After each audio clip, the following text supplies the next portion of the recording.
Bwana Muturi nilimpatia kazi kwamba hii kazi kwa sababu alitoka huko kwa kuwa kaenda bunge, akakuwa mbunge, akakuwa speaker. So nikakaa kidogo nikaona kweli amelemewa, nilimsindikizia lakini kwa muda nikaona so dilishie kazi. Sasa hapo katikati alitoa ripoti ya matamshi yako ya kusema kwamba yeye hakuitent.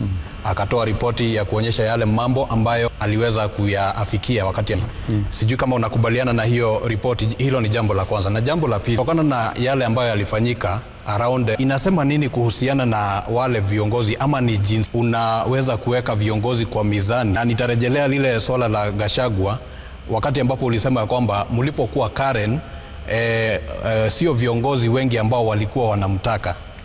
Kwa hivyo inasema nini kuhusiana na jinsi ambavyo unaekelea mizani 2.5 baada ya kuingia katika ofisi?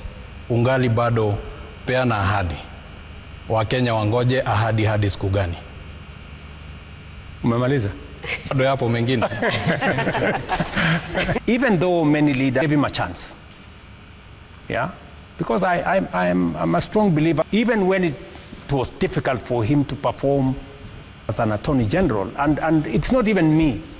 Ask any government, we campaign together. If you are saying that I should not have given Rigathi a chance, that is you, that's not me. I believe differently. Given a chance, there are many people who have given a chance and they've done very well. You know, they have acquitted. And I want to see how possible to work with the people who are in your team. So I gave my good friend just himself, and I have what to do.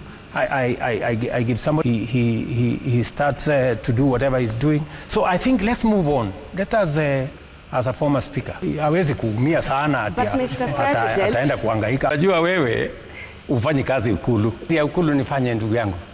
Unajua mtu wa kualika watu Ikulu. Kiona Ikulu pale, viongozi wengi, nilikuwa na viongozi wa Meru. Wabunge karibu 40 walikuwa pale. Nimekutana na viongozi hii wiki hii walikuja, kuna wengine ni kwa mtu kupenda. Mtu mwaliko na asikuje, huwezi sasa kumwekea. Mimi niko mlimani. Na mimi nimekueleza, mimi ndio huyu. Na hii mlima, vile nimetembea hii mlima, nimetengeneza urafiki na watu wa mlimani hapa. Hata ingawaje kuna tembea kila mahali vile ningepea. Finance bill ambayo ilikuwa na mipango mingi ya serikali ya Kenya fanye ukarabati, mambo yaweze kuendelea Kenya vizuri, nikapanu ndio tuweze kupata uwezo watu wengine wengi. Mimi mpango yangu ni vile Kenya, ile manifesto nilio wauzia wa Kenya wakanichagua. Affordable housing inaendelea, barabara ndio hizo nimekamilisha karibu mwaka ya bilioni 170 tumepata kutoka market kwa sababu tumechunga uchumi wa Kenya. Barabara za Mau kuna kilomita 500, sehemu kidogo Nyandarua, sehemu kidogo Embu, sehemu kidogo is above 55% zikiendelea. Barabara ambayo inaunganisha na about 5 tayari tumezungumza, kwa sababu ni vizuri nikueleze mwaka uliopita karibu shilingi bilioni 30. Kwa hiyo shilingi bilioni 36 ilichukua bilioni 10 hapa Nyeri. Hapa nimeweka barabara ya kutoka Ishaenda Rutune mpaka pale, hiyo kilomita karibu 43. Nyandarua barabara 2, barabara ya kutoka Ndaragu, mjumbe wa pale anambia hiyo barabara inaendelea pale Nyandarua 90 kilometers barabara ya Mbu between Kabete inaendelea as I talk to you.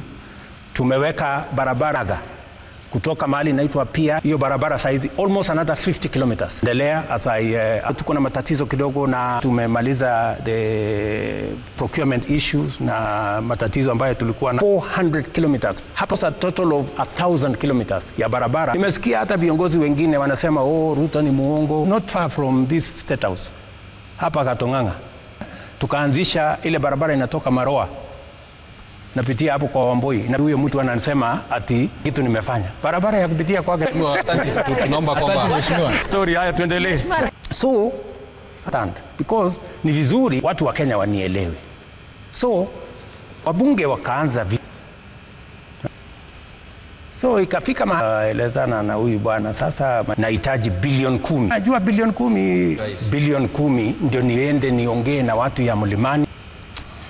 Mimi nikaona hapa, nikamwambia I will not do it. Kama ni kuwa one term, ni sama wewe ndio kuamua. Fikiri ni wananchi wa Kenya na Mungu. Kama ni wewe, sasa amua vile. Nasikia wabunge wakaanza vita ya kazi. Wachana na mambo ya. Nimeona wameanza tena. Wabunge wakakataa kuja mkutano, wakasema either tutaendelea na tukuulizi kwa haihitajiki bunge. Sisi tutafanya vile tunavyojua. I never came for the meeting. I tried. Nilimsaidia wakati wa bunge wa ile bunge ya wakati walimkataa, mimi ndio wakati wamejaribu kumfanya impeachment ya ndio nimezuia. Impeachment ya pili mimi ndio nimezuia. Kwani Wakenya walinichagua mimi niende nifanyie kazi mtu mmoja, ni kazi ya Wakenya wote. Mheshimiwa Rais, tuko na mambo ya wananchi. Kuna haja ya mimi kubishana na Rigathi ama wabunge wengine. Sisi wote itaamuliwa na wote. Tujipange Kenya. Ndio baadaye huyo William Ruto tulimpatia. Mambo ni rahisi hivyo, lakini tuzishina mambo ya viongozi. Kama tunaongea mambo ya viongozi miaka nenda miaka rudi, this press conference, that press conference, maneno ya wananchi, mimi nimekuja